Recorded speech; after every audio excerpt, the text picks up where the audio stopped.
For sure, you have watched Power Rangers, or at least have heard something about it. They were a phenomenal TV shows during the 90s when Power Ranger Mighty Morphin went on air. With a simple plot, simple special effects, and a Japanese script, Power Rangers made the childhood of millions of people until nowadays, including this one who is talking to you.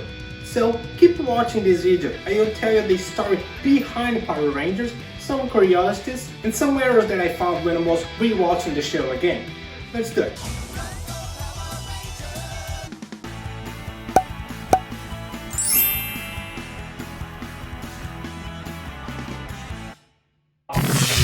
Hey everyone, all good? I'm Leo, and today I'm gonna talk about Power Rangers Mighty Morphin. I was rewatching the show again on Netflix, and when I was rewatching, so many questions came up, and I've also noticed some stuff, and I'm gonna share with you all that I discovered about it and everything that I noticed when I was rewatching the show. So let's do it. Power Rangers Mighty Morphin is an American television show that was released back in 1993. The plot everyone knows, but what the heck, let me say it again. The plot is about 5 teenagers who are selected by Zordon, a big head on the screen, to defend the Earth against Rita's attack. The 5 teens chosen was Jason, Kimberly, Zach, Trini, and Billy. Zordon gives them the ability to transform into superheroes, known as Power Rangers.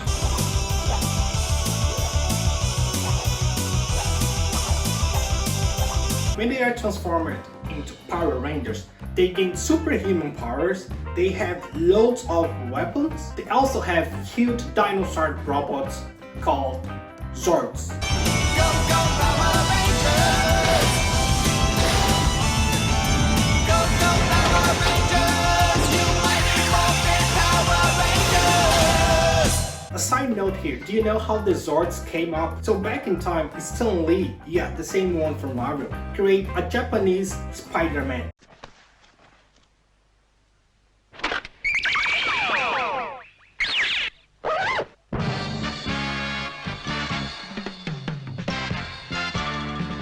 The Japanese Spider-Man was a great success in Japan. However, kids didn't have many options about buying toys because they only had Spider-Man.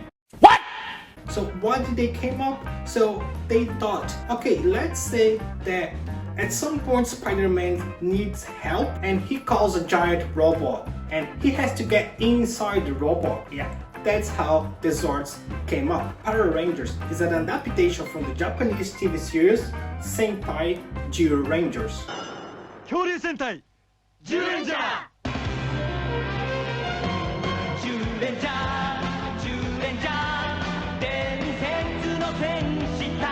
Well, back in time around 70s and 80s in Japan, way before Power Rangers. In Japan, they have the tokusatsu shows. In Japanese, tokusatsu means a live-action movie which makes half use of special effects.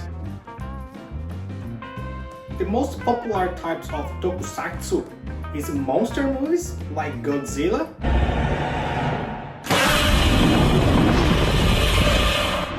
and superhero movies like Kamen Rider.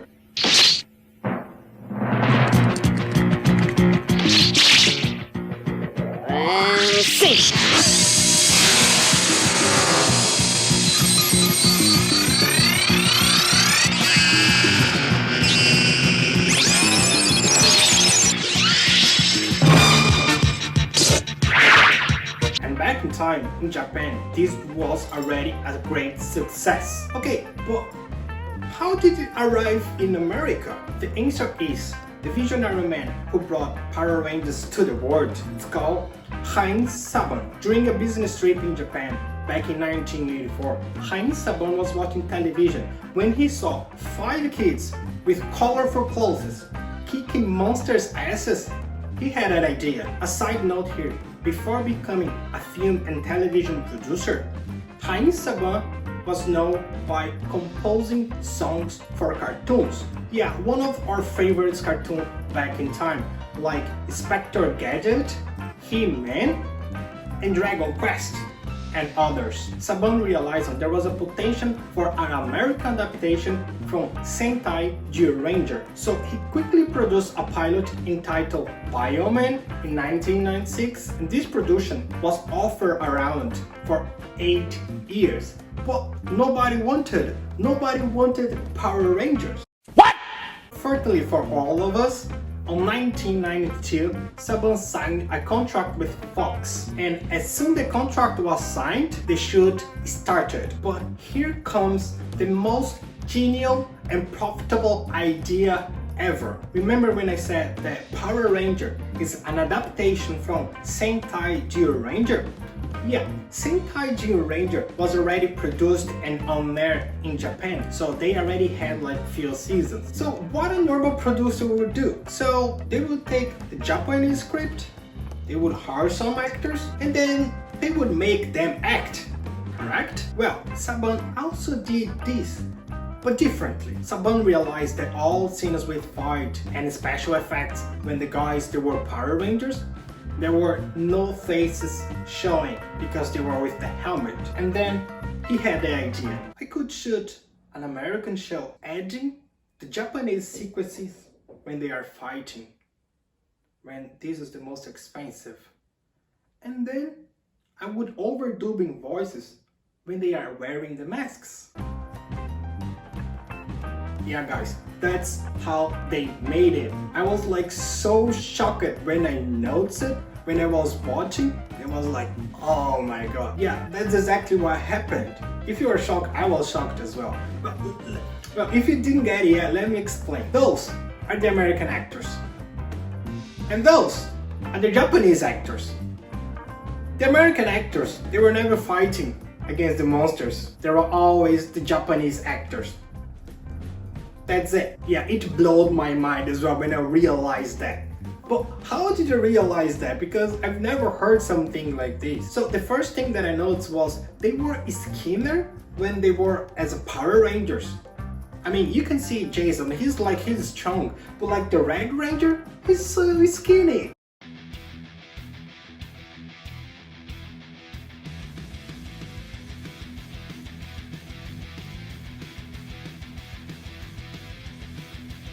The second one was the movements, because when they were Power Rangers, they have all these like Japanese movements and stuff like this, but when they were like the American actors, they were like more kind of robotic and stuff, so it was like, there's something odd here. The third thing was when they were transformed into Power Rangers, all the time where they have to find monsters in the city, like everyone was Japanese or Asian people. It was like, where is the other people there?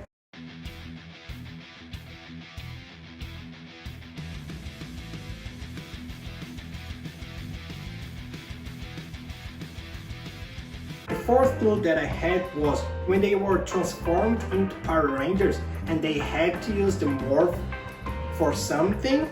So the morph was in Japanese as well. It was like, wait, what? The fifth thing was when Rita Repulsa was talking, her lips were never aligned with her voice. It was like, wait, is she speaking the same language? No, of course, Rita Repulsa, she was Japanese as well, so of course they were dubbing her. Yes, I like it. So you wanna raise some trees, yeah? And this is the classical one. All the time they were like in Japanese landscape, because when they were American actors, so they had like parks and stuff like this, but when they were Power Rangers, they were surrounded by buildings. It was like, what? So yeah, they used this great idea for a very long time. Well, actually, I don't even know if they stopped to do it, because I mean, it's a great idea. Well, back to the story, and still make a difference between those two. So in an American version, we have 5 teams chosen to defend Earth against Rita, and the 5 of them are Jason, Kimberly, Zack, Trini, and Billy. However, in the Japanese version, we have 5 young warriors from an Asian civilization who were sleeping for 170 million years. What? and they were awoken in the present to fight against Pandora, the witch. And here we have Mickey, Goshi, Dun, Boy, and May. As you can see, in the American version, we have 3 boys and 2 girls.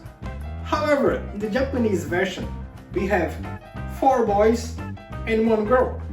So, the Yellow Ranger that you always saw in your life was a man.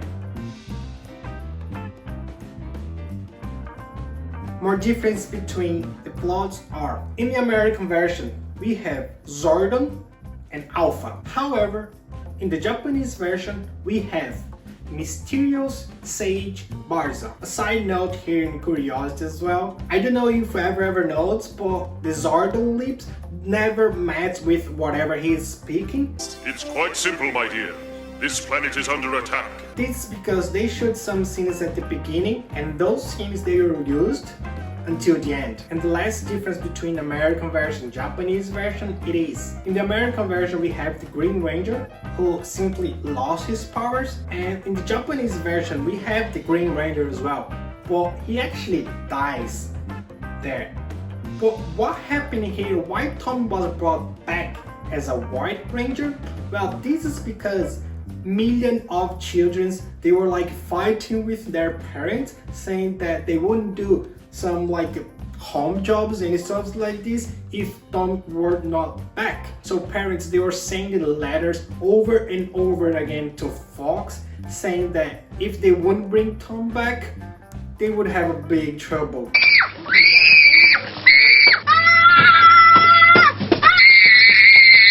So the problem here was, as they were using Japanese scenes, so there was no more Green Ranger, and there was not even close to White Ranger. So what did they had to do to bring Tom's back? So they had to go a little bit further ahead and grab a White Ranger from a different TV show and put in the American. So if you ever notice, so all the time that they were fighting, so there were the 5 Rangers fighting, and the White Ranger, he was always on the top or somewhere else, because there was no White Ranger at that point. Yes. I need Dragon Sword power! Well guys, the video is almost finished, but before we do, let me show you some mistakes that I found when I was watching the show.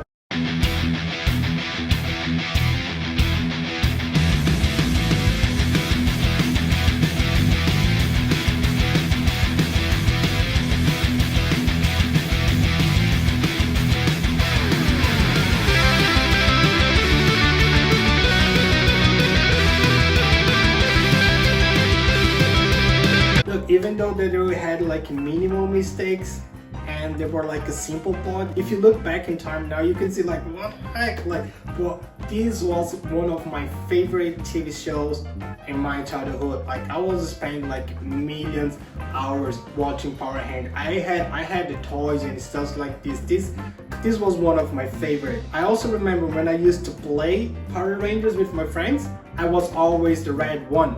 Until today, Tommy kissed Kimberly, because I kind of had like a crush on Kimberly, and then after that day I was like, oh my god, who should I be now? Like, should I be still the Red Ranger, or now should I be the Green Ranger? Because come on guys, it's Kimberly.